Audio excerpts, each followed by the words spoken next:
उद्घाटित है 25तम निमापड़ा महोत्सव। उपमुख्यमंत्री प्रभाती परिड़ा और इस्पात और खनि मंत्री विभूतिभूषण जेना प्रदीप प्रज्वलन कर उद्घाटन कर महोत्सव में निमापड़ार कला और संस्कृति को नहीं प्रथम थर पर पथ प्रांत रैली आयोजित होता।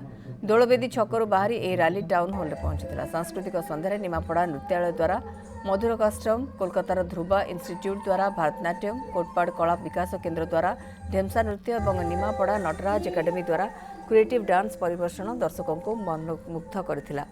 स्वेच्छासेवी अनुष्ठान हेल्पलाइन और ब्लॉक कला संस्कृति संघर मिलित आनुकूल्य ओडिशा सरकार पर्यटन और संस्कृति विभाग सहयोग में यह आयोजित होइछि। जुबिली महोत्सव आज आरंभ है।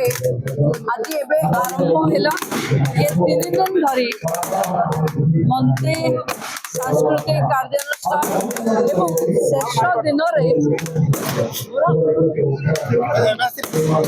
आसवे कलाकार निमापड़ा तो भल लगिला। जेबे निमापड़ार झिली खाई से निमापड़ा से दिन तो मन अच्छी केबे मौका खोजुली केबे आसी बोली।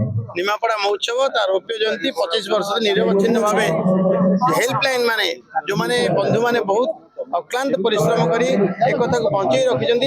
ये अंचल कहीं निमापड़ा अंचल समस्त एक सूत्र बांधार जो प्रयास आज दिन को अपेक्षा थाए समस्त निमापड़ा महोत्सव आज प्रथम दिन में अतिथि भाव आसवा सुजोग पाइली। समस्त को देखी बहुत आनंद अनुभव कली।